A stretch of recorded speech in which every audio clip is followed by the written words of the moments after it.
Boa noite, queridos irmãos do Facebook e do canal do YouTube. Aqui estamos nós, eu, José Queiroz, Mari Lourdes, para juntos com vocês começarmos mais um programa Página Aberta. Aquele programa voltado para o estudo das obras da coleção Fonte Viva, Emmanuel Francisco Cândido Xavier. E hoje nós convidamos vocês a abrir o ponto 48 do livro Pão Nosso. Compreendamos, Mary, é o tema. Então, vamos compreender juntos o porquê. É uma carta de Paulo aos Hebreus, do capítulo 10, versículo 8. Emmanuel colocou esse título em evidência. Então, vamos juntos com vocês ao estudo. Não é isso, Mariluz? Isso, e é muito importante a participação de vocês, interajam, né? Queiroz fica aqui de olho, para que a gente tenha essa comunicação que faz o nosso trabalho junto a vocês ficarem mais interativo, né, Queiroz? E enriquecido, como né? Diz o Matuto, eu estou de butuca aqui. As informações, as colocações de vocês é sempre muito bem-vinda e nos ajuda, né, nesse trabalho. Hoje, Queiroz, Emmanuel vai tratar de um tema extremamente importante que Paulo, né, traz uma carta muito forte aos Hebreus. Porque nessa carta ele vai tratar da atenção a como as pessoas naquela época faziam sacrifícios que achavam que era agradável a Deus. Como até hoje, né? Como até hoje. A gente ainda vê. Só que naquela época, não é? Os sacrifícios eram dos mais, vamos dizer assim, às vezes terríveis possíveis e até com sacrifício de pessoas, né? E Paulo, em alguns pontos, antes da gente chegar ao nosso versículo, ele vai dizendo, né, que a lei, ela se mostra, a lei de Deus, né, ela se mostra sobre a sombra dos bens futuros. Ou seja, toda a lei, toda a mensagem do Cristo está pautada à sombra do futuro. O entendimento que a gente precisa ter que a vida, ela é muito mais do que essa vivência de hoje, não é? E aí ele traz outros pontos bem interessantes, quando ele diz, porque havia sempre naquela época um momento no ano que se dedicava às oferendas e sacrifícios. E ele diz que, na verdade, isso, né, ele falando para aqueles seguidores, porque é impossível que o sangue dos touros e dos bodes tire o pecado. Como assim? Esses animais vão tirar o pecado que você cometeu, que foi você que fez, não é? E aí ele diz, na verdade, nesse sacrifício, porém, cada ano se faz a comemoração do pecado. Não há uma redenção. Não há um movimento de transformação, mas apenas uma comemoração daquele pecado que você fez. E aí você sacrifica algo, né? Então aí ele chega no nosso ponto, no nosso versículo, Queiroz, de hoje, quando ele diz: sacrifícios e ofertas e holocaustos e ablações pelo pecado não quisestes, nem te agradam. O que é holocaustos? Sacrifício a gente sabe, são os demais sacrifícios. As oferendas, pode ser as mais diversas oferendas, frutas, né? Outras coisas que as pessoas faziam. O holocausto era queimar uma pessoa viva. Queimar. Só isso. O corpo inteiro. As ablações eram as amputações, né? Ou sacrifício no corpo, amputações, cortes, né? Que sacrificasse aquela história, né? Tem que doer na pele, não tem até um ditado, tem que cortar a carne. E ainda né? hoje tem culturas flagelos que flagelam, né? Tem aquele chicotinho com espinho, tem uns até que se crucificam, ainda tem uma região nossa em que o pessoal ainda faz um ritualzinho então, e se crucificam. Ablações, elas significam amputações, extirpações ou mutilações. Imagine. E aí Paulo é muito forte quando ele diz sacrifícios e ofertas, holocaustos e ablações pelo pecado não quiseste, nem te agrada. Ele está falando a Deus, né? Tu não queres, exatamente, né?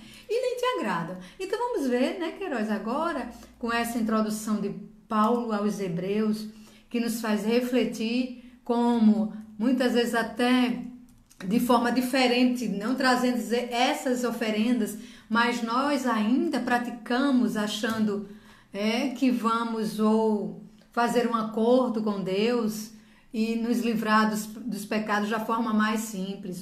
E aí a gente pode até trocar o nome pecado por equívocos, por erros, né? O que você tem a nos... E é importante a gente salientar, né? Porque quando o Cristo ele chegou, o Velho Testamento já existia há alguns milênios, né? A lei mosaica é uma lei muito dura, mas criada justamente naquela época para um povo também de igual quilate, que não iria entender um significado de uma justiça embasada num ponto fundamental, que é o amor, que foi aquilo que, quando a organização espiritual do nosso orbe, presidida pelo Cristo, decidiu que já estávamos maduros, ele próprio veio. E, gente, é importante a gente verificar isso, porque Jesus, como administrador, como governador, ser supremo, né? Ele poderia muito bem designar qualquer um para vir à Terra.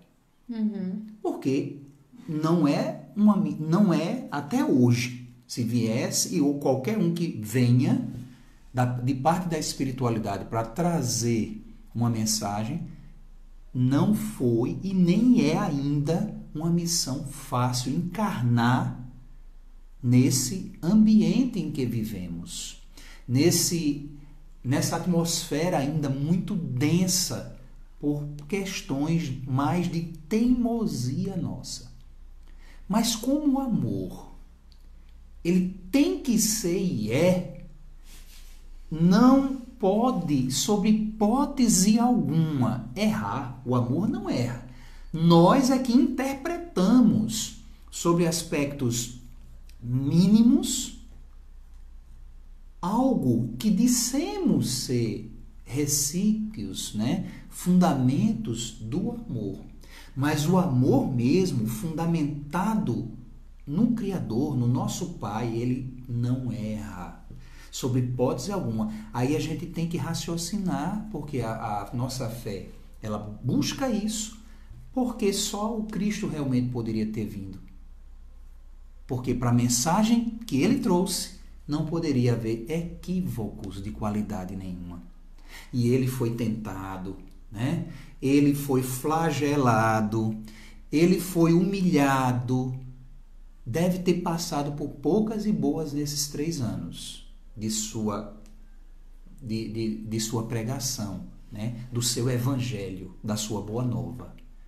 Mas em nenhum minuto, em absoluto, ele se permitiu modificar aquilo que deveria ser. Sobre a atitude de Judas, uma atitude benéfica, porque a gente ainda tem aquela ideia de que não, Judas foi um traidor, Judas, né, fez errado. Não, a atitude de Judas, para a visão equivocada, como o é a nossa ainda nos dias atuais, era algo benéfico, era algo salutar. Judas queria auxiliar. Como a gente vê nos dias atuais, tanta gente pensando, né, Marilourdes?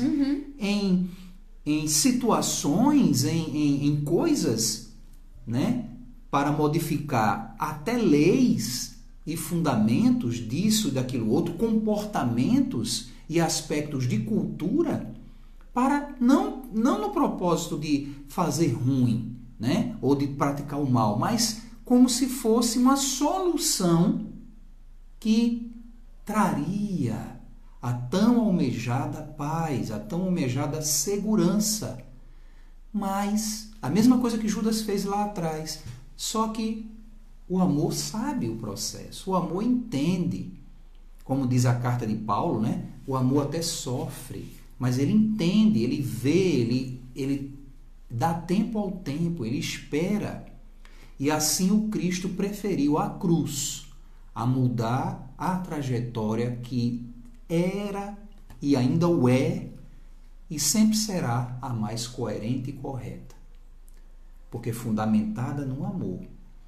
E em Mateus 13, se a gente verificar, né, ele disse também, portanto, ide aprender o que significa isso.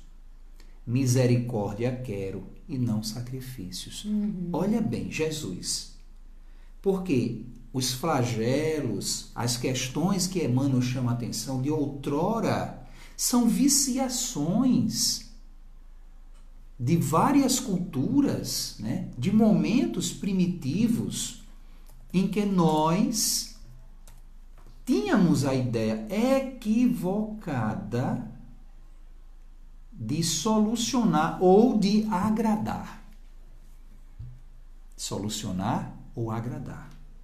Fundamentando nesses aspectos externos situações como quem diz, eu mereço, eu tenho que ser punido. A ideia do Deus que se vê a gente punido, ele vai achar que está tudo bem e vai perdoar. Lero engano, né? Lerdo engano. Logo no primeiro parágrafo, Emmanuel chama essa atenção. O mundo antigo não compreendia as relações com o Altíssimo. Sim. Então justifica. Senão através de suntuosas oferendas e pesados holocaustos. O templo existia vendilhões para, nas épocas, ter aqueles animais para sacrifícios. Né? O povo judeu, ele achava que se você pegasse um bode, um bezerro e sacrificasse, aquele sangue ali derramado lavaria o seu pecado. É tanto que a Igreja Católica, né, em uma das suas orações tem Cordeiro de Deus que tira o pecado do mundo. É porque eles começaram a associar Jesus, né? Seria esse Cordeiro de Deus. Aquela imolação, Isso. a imolação do Cristo na cruz, Isso. como que fazendo uma analogia ao culto ancestral, tivesse lavando o pecado da humanidade, porque o Cristo era quem era. Isso. E não só de uma única pessoa que faz o sacrifício ali, de um mero animal. Olha que ideia, ainda infantil. Mas não estamos mais no mundo antigo. Ou estamos, Mary? Né? Ou estamos?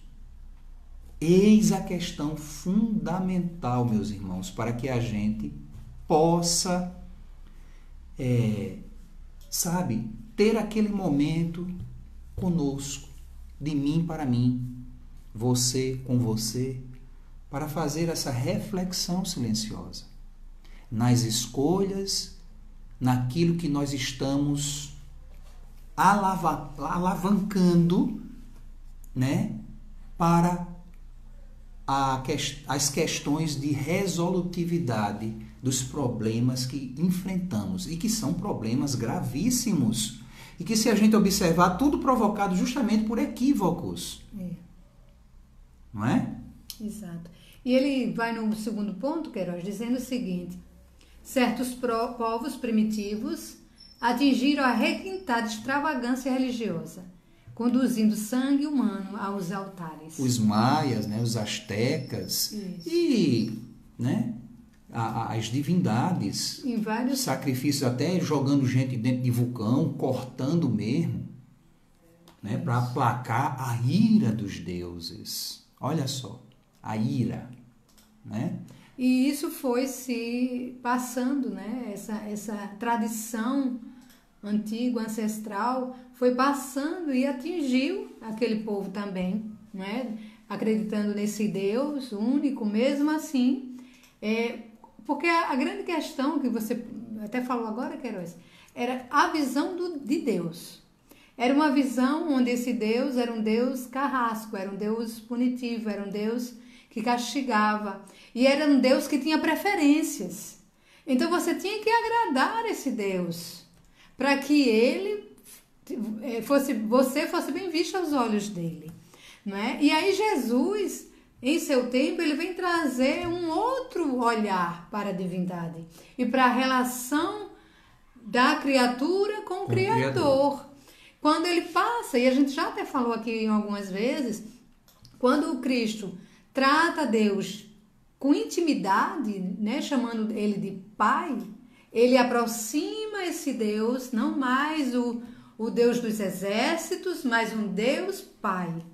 Um Deus que cuida, um Deus que quer o melhor, não é? Um Deus que ampara. E o próprio Cristo traz, através das suas ações, quando ele diz, eu e o Pai, né, somos um. E se ele é um com o Pai, e ele faz, e ele até acrescenta, eu e o Pai somos um, porque eu faço a vontade dele, né? Exatamente. Então, nesse momento, ele era uno com Deus, com o Criador, porque ele fazia a vontade. E qual era a vontade de Deus? Não é? Era tratar o amor em cada ação, cuidar as relações. Então, o Cristo vai trazer um outro significado de Deus e a partir daí a gente poder entender como nós até hoje, 2019, já estamos fechando uma década, como nós ainda temos dentro de nós a concepção de Deus. É como se ainda estivéssemos vivendo na era AC, antes de Cristo.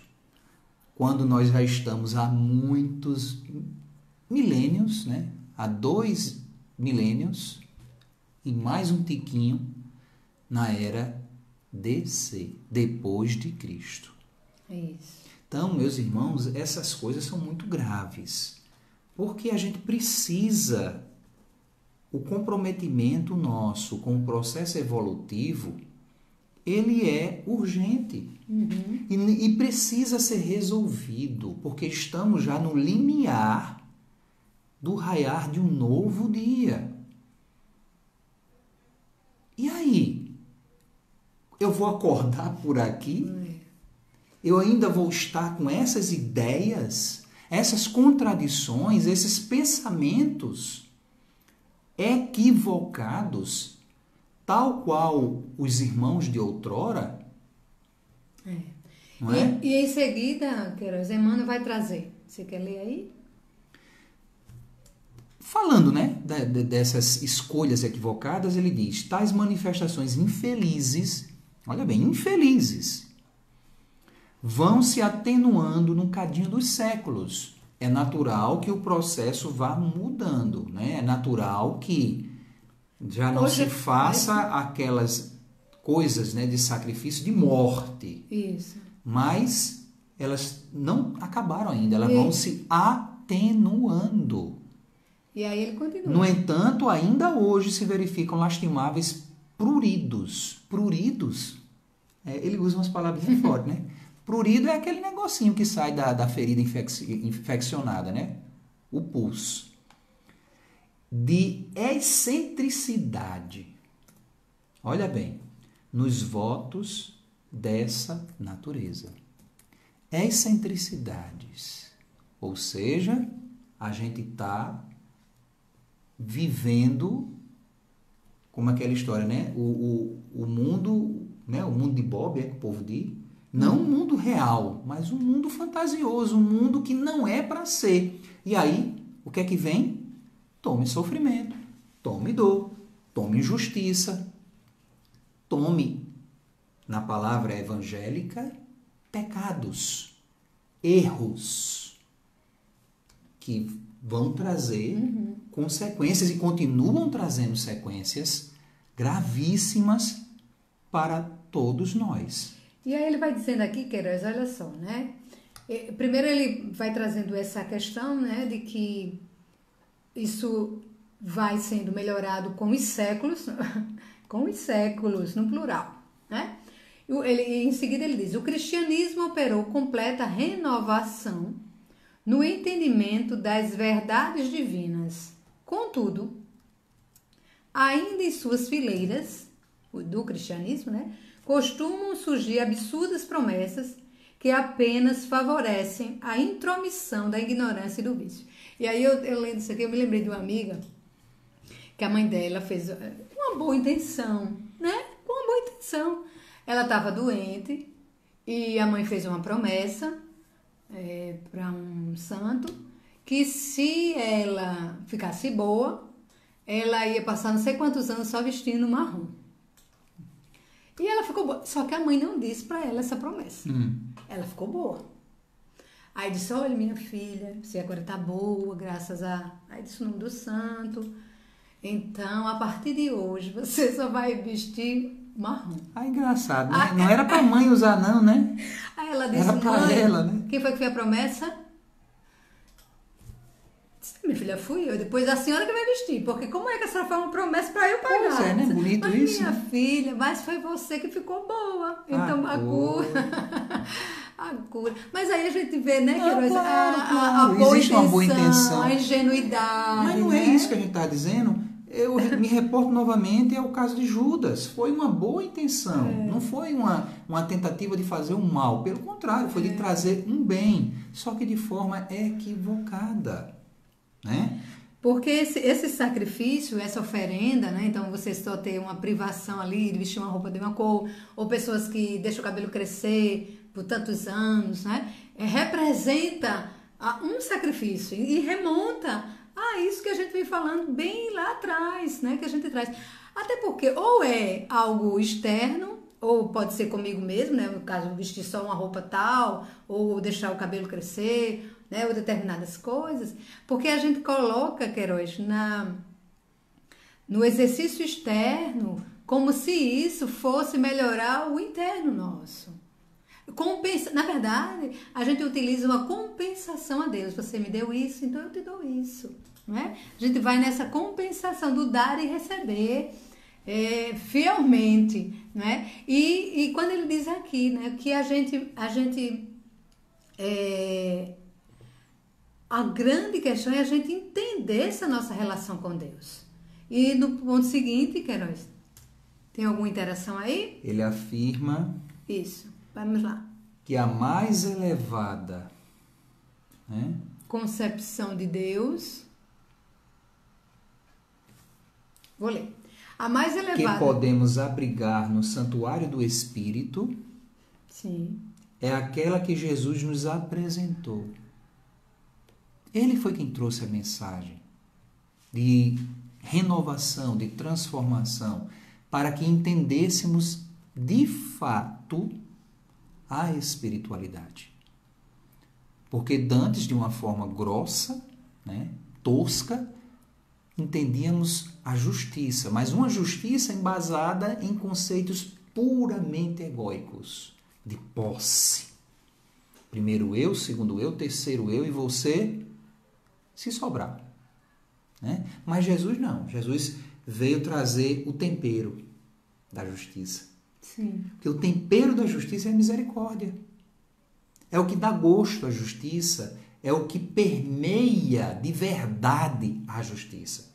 E até hoje, é incrível isso. 2000 anos depois, até hoje, a nossa justiça ainda é embasada primamente e quase que exclusivamente, com algumas exceções, porque, como Emmanuel bem lembrou, as coisas vão mudando e evoluindo, baseada, meus irmãos, em vingança. E às vezes até, Mel, em ódio. É o sentimento de justiça que a gente tem. Uhum.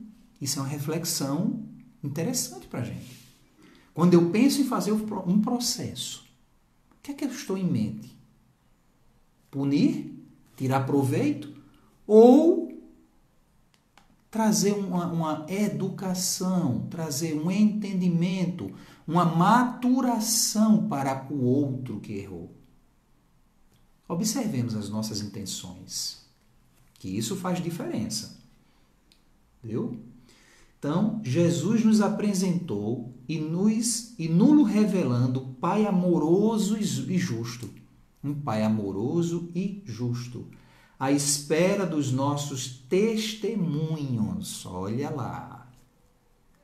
À espera dos nossos testemunhos de compreensão E de amor. e de amor. Aí, já que se falou tanto em sacrifício, fica a questão, Mary, qual o sacrifício mais agradável a Deus? Né? Se a gente pegar o Evangelho segundo o Espiritismo, no capítulo 10, bem-aventurados os que são misericordiosos, olha aí a coisa se encaixando. O sacrifício de Deus é misericórdia. No ponto 7, onde tem uma parte de Mateus, de 5 a 23 e 24, né? Se, portanto, quando fordes depor vossa oferenda no altar, vos lembrardes de que o vosso irmão tem qualquer coisa contra vós, deixai a vossa dádiva junto ao altar e ide. Antes, reconciliar-vos com o vosso irmão. Depois, então, voltar e oferecê-la. Olha que e é interessante.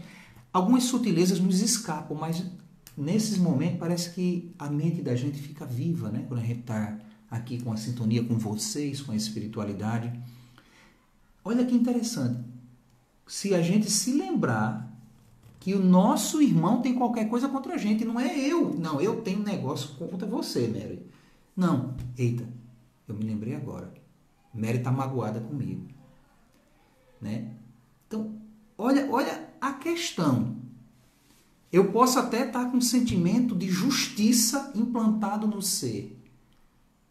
Mas aí, o que é que Jesus disse?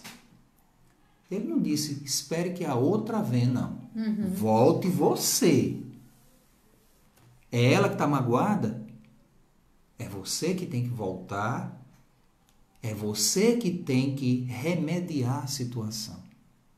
É a questão do perdão. Esclarecer, né? Às vezes é Até um porque, entendido. se eu estou no altar, significa, né, na dinâmica aqui, na metáfora da parábola, significa que você tem um entendimento mais elevado naquela situação, naquele momento. É você que está no altar, não o outro. Então, se assim o é, cabe a você realmente tecer a oportunidade para a redenção, para que a coisa se concilie. Né? Isso é muito interessante, né? Esse entendimento faz toda a diferença no processo de reconciliação e de perdão. E no ponto 8, né, Kardec diz o seguinte: ele, Jesus, materializou o preceito porque os judeus ofereciam sacrifícios materiais, cumpria-lhes conformar suas palavras aos usos ainda em voga. O cristão, olha as questões do entendimento antigo, né? Os cristãos não oferecem dons materiais porque espiritualizou o sacrifício. E espiritualizar o sacrifício é justamente tendo o entendimento, fazer as vias de conciliador, fazer as vias de buscar a compaixão, né? A compaixão e a misericórdia. Destravar, desfazer a encrenca, né? Então, o sacrifício mais agradável ao Senhor é o que o homem faça do seu próprio ressentimento. Vou ler de novo. O sacrifício mais agradável ao Senhor é o que o homem faça do seu próprio ressentimento. Perdão. E aí, como é que anda as minhas redes sociais? Como é que anda a minha posição em relação àquele que está pensando diferente de mim? Aquele que apoia ideias, pessoas diferentes da que eu penso? E se não há uma concordância, o que é que eu estou fazendo? O que é que eu estou fazendo para que o entendimento real se faça? Gente, isso faz toda uma diferença na vida, não só minha, na sua, mas de todo o contexto, de todo mundo. Isso mesmo. E aí, Queiroz, isso que você terminou? Isso mesmo, porque tu falaste tão baixinho que eu acho que não deu nem para ouvir. Você vai ter alguma coisa? Pronto. Não. Então, nesse próximo ponto, Emmanuel traz algo bem interessante, né, fazendo referência comparativa, quando ele diz, na própria crosta da terra, qualquer chefe de família consciencioso e reto não deseja os filhos em constante movimentação e ofertas inúteis, no propósito de arrefecer-lhe a vigilância afetuosa. Se tais iniciativas não agradam os progenitores humanos, caprichosos e falíveis, como atribuir semelhante falha ao todo misericordioso no pressuposto do conquistar a benemerência celeste? Ou seja, se nós, que somos falíveis, né, entendemos que não queremos que os nossos filhos façam sacrifícios inúteis, imagina Deus, que é misericordioso, todo-poderoso, misericordioso e benemerente. E a gente quer conquistar isso, a misericórdia de Deus através de determinadas trocas, não é? Mas como Queiroz colocou aí... Não é benevolente, não, benemerente. É, também. benemerência. Pronto, cada termo português tem cada coisa. Benemerência, mais uma, né? Então, isso é extremamente importante. E aí, olha o que Emmanuel nos chama a atenção. Um parágrafo tamanho de nada, depois dessas ponderações aí, depois dessa interrogação para a nossa reflexão. É indispensável trabalhar contra o criminoso engano. Presta atenção, meu. O criminoso engano. Então, tudo que estiver contra os preceitos do cristianismo no evangelho, que eu posso trazer como sinônimo a vivência, a postura, a atitude, o pensar, o agir do Cristo, tudo que eu tiver em antagonismo a isso, eu estou promovendo um criminoso engano. E, obviamente, não vai trazer resolutividade. Enquanto, aí aquele negócio, como a vida ela tem um processo de ir adiante, não retroagir, se eu estaciono na minha teimosia e continuo quedando, eu vou ser atropelado. Eu vou ser atropelado. E todo atropelamento traz dor, né? No sentido literal da coisa, todo atropelamento traz dor. Ao ponto de quando eu chegar no fim do poço, aí, quando eu ver que não tem mais para onde ir, aí eu faço todo o retrocesso, toda a retrospectiva. O filho pródigo. Né? O filho pródigo, que é a magistral senda de cada um de nós no processo evolutivo, reencarnação a reencarnação, até cair em si. Todos nós somos filhos pródigos. Mas, gente, a lei é misericórdia. Não é necessário, não precisa tanto sofrimento, tanta dor. Misericórdia quero, sacrifício não. Lembra, Jesus, em 9:13, ele nos envia para aprendermos o significado dessa palavra, dessa sentença. Misericórdia quero, sacrifício não. Nós estamos nesse processo. Então, despertemos, porque não há mais necessidade de tanta dor. Mas se assim a gente escolher, inevitavelmente, inexoravelmente, a vida trará como resposta. E não é punição, não é punição divina, não é punição divina, é sintonia. Minha, sua, com tudo isso. Isso mesmo. Só para esclarecer aqui, Queiroz, benemerência é aquele que se acha merecedor, aquela pessoa que se acha digno de honrarias ou de recompensas. Então, quando o Emmanuel coloca aqui, não é, que Boa.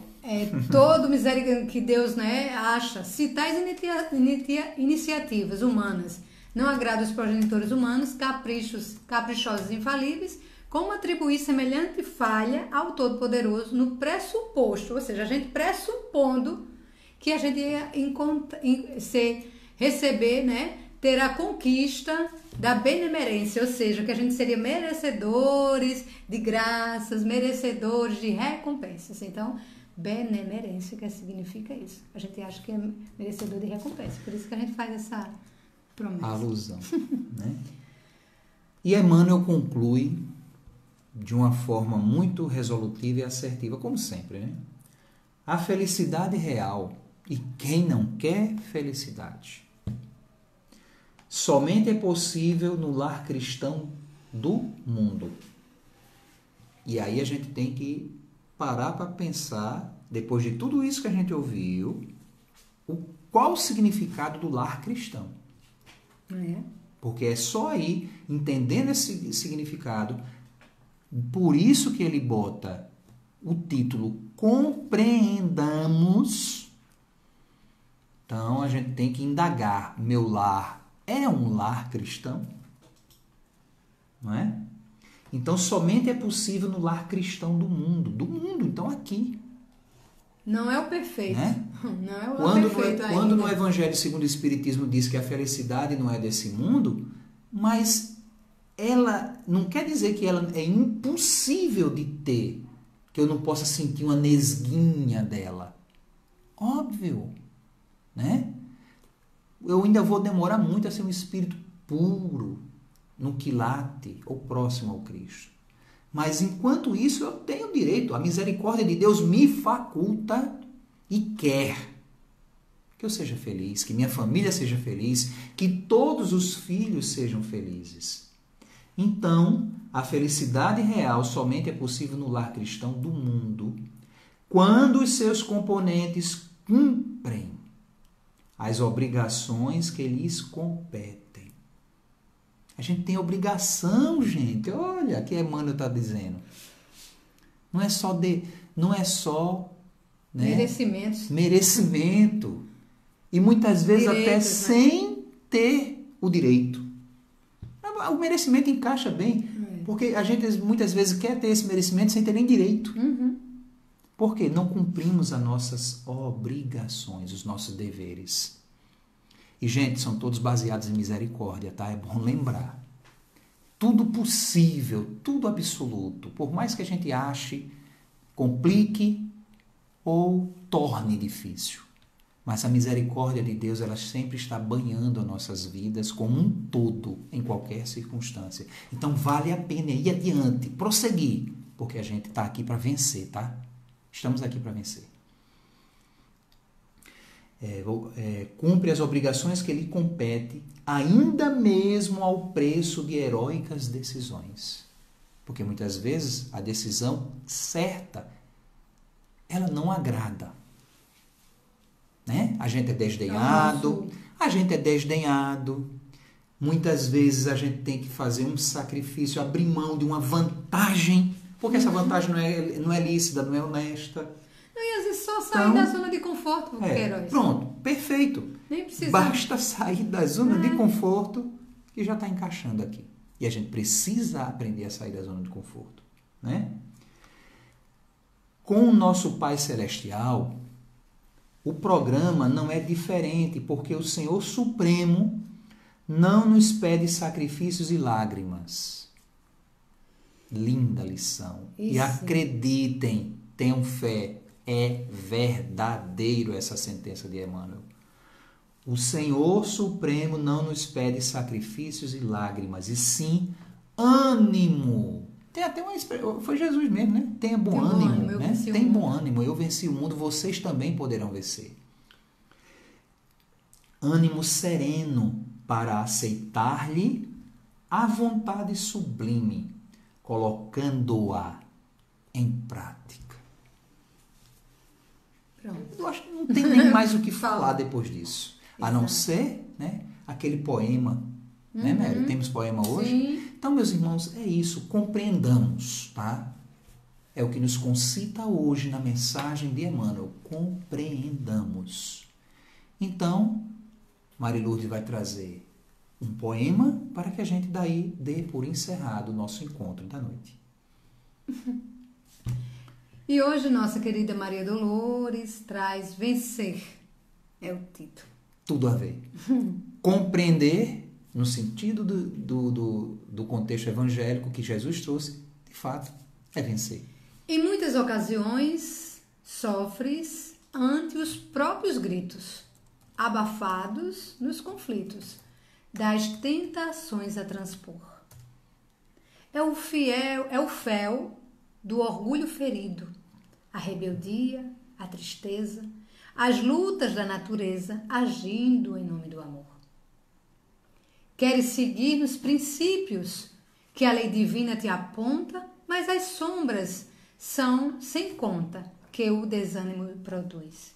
Cais, reergue-te e caminhas, às vezes cambaleando, e em preces perguntas quando chegará a grande luz.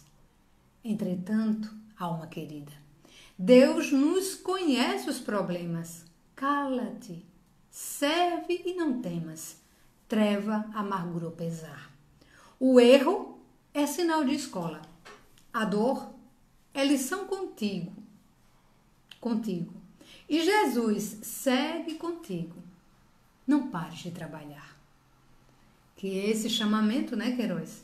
Que Maria Dolores nos coloca, que é através do trabalho é que a gente realmente vai vencer. O trabalho interno, conosco mesmo. O trabalho no bem, e o trabalho vença no bem. a si mesmo.